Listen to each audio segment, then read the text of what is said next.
बिस्मिल्लाहिर्रहमानिर्रहीम, अस्सलाम वालेकुम। आज मैं डिस्कस करूंगी कि जनवरी के मंथ में 2024 में जो आइल्स के टेस्ट होने हैं तो इसमें किस टाइप के क्वेश्चंस आ सकते हैं और हर मॉड्यूल को लेके हम डिस्कस करेंगे। और मेरे साथ हमेशा की तरह हैं असद याकूब। हेलो। हाँ जी असद, आपको जैसे मैंने भी बताया कि हमने जो डिस्कस करना है अबाउट जनवरी में जो आइल्स के टेस्ट होने हैं उसमें किस किस्म के क्वेश्चंस आएंगे।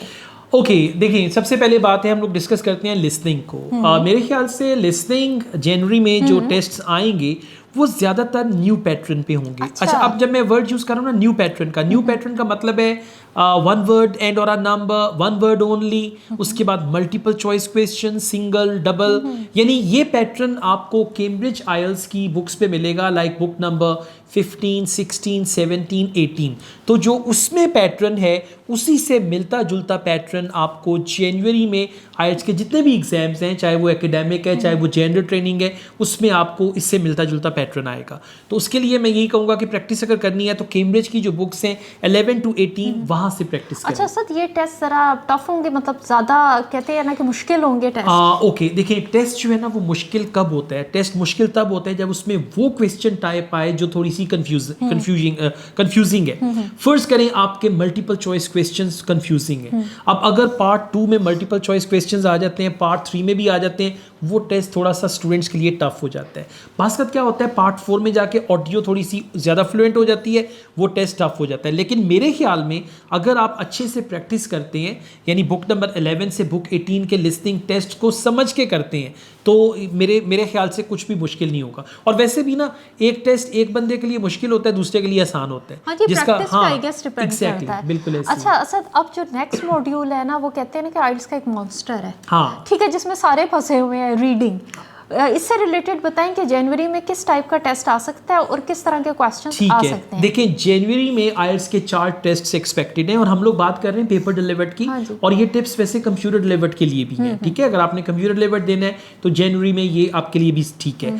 अच्छा, इसमें ना 2 तरह के टेस्ट जो मेरे एक्सपीरियंस के मुताबिक, क्योंकि मेरी प्रेडिक्शन जो है ना, कोई मुझे ये नहीं है कि मुझे पता है कि एग्जाम में क्या आना है, मेरी प्रेडिक्शन मेरे एक्सपीरियंस पे बेस करती है। तो मेरे ख्याल से जनवरी के जो 4 टेस्ट हैं उसमें 1 या 2 टेस्ट जो है वो मॉडरेट लेवल के होंगे और 1 या 2 टेस्ट जो है वो डिफिकल्ट होंगे। जब मैं कहता हूँ ना डिफिकल्ट में क्या होता है, जो क्वेश्चन टाइप है ना, जिसे हम टाइप ए क्वेश्चंस वो हैं जिसमें क्वेश्चंस और आंसर्स ऑर्डर में है, टाइप बी वो है जो ऑर्डर में नहीं है। टाइप बी में क्या है, which paragraph contains the following information, list of headings, इस तरह के जो क्वेश्चंस हैं। तो टाइप ए और टाइप बी ये दोनों मिक्सड होके आते हैं। तो मेरे ख्याल से ओवरऑल जो जनवरी के टेस्ट हैं, अगर आप बुक नंबर 11 से 18 एकेडमिक और अगर आप जेंडर ट्रेनिंग है तो 11 to 18, अगर आप जेंडर ट्रेनिंग के सारे टेस्ट्स को सॉल्व कर लेते हैं तो आपको एक पैटर्न अच्छे से समझ आ जाएगा और एक्चुअल एग्जाम में जनवरी में यही पैटर्न रिपीट होगा।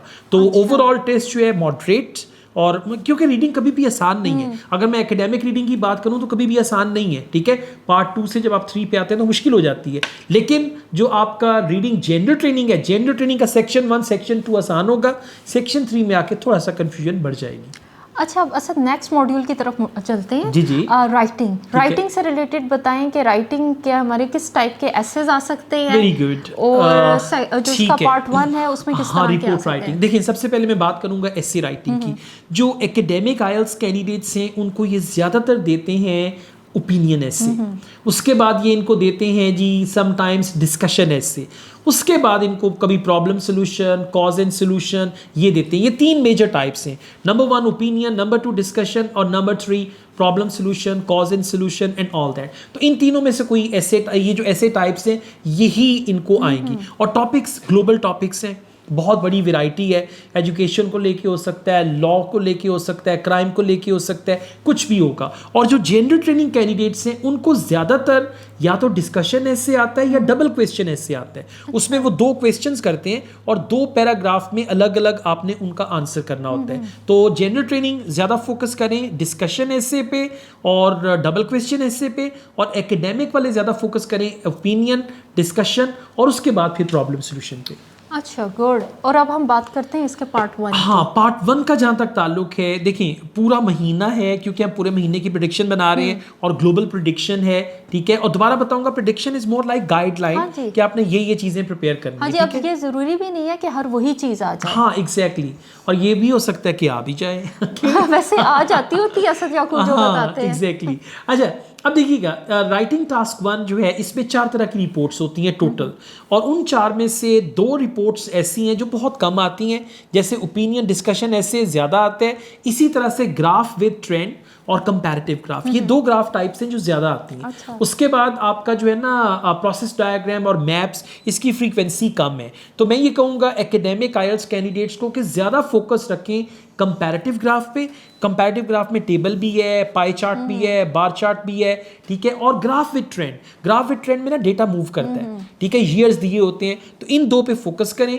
और जो रिपोर्ट लिखनी है उसके 3 पार्ट्स होने चाहिए, इंट्रोडक्शन, उसके बाद आप ओवरव्यू देंगे, उसके बाद आपने बॉडी लिखनी है, और फिर कंक्लूजन नहीं आएगा क्योंकि ओवरव्यू आपका ऑलरेडी कंक्लूजन ही होता है। और जो जनरल ट्रेनिंग कैंडिडेट्स हैं, through out the month 2 general training के एग्जाम्स हैं, उसमें फॉर्मल लेटर और इनफॉर्मल लेटर, बस ये 2 मेन टाइप्स हैं, और ये आपको आनी चाहिए। और मेन चीज़ पता है क्या है, अगर आप जनरल ट्रेनिंग है, अगर आप इनफॉर्मल लेटर लिख रहे हैं, पूरे लेटर में लैंग्वेज भी इनफॉर्मल होनी चाहिए, वोकैबुलरी इनफॉर्मल होगी, कॉन्ट्रैक्शंस यूज होंगी, सेंटेंस स्ट्रक्चर इनफॉर्मल होगा। और अगर लेटर आपका फॉर्मल है, उसमें वोकैबुलरी, सेंटेंस स्ट्रक्चर, हर चीज़ फॉर्मल होगी। तो इस चीज़ का ख्याल रखें। कुछ लोग क्या करते हैं, लैंग्वेज वही रखते हैं, लेटर फॉर्मल हो इनफॉर्मल हो, लैंग्वेज एक ही है, लैंग्वेज का ही तो फर्क होगा, तो इसका आपने खास ख्याल रखना है।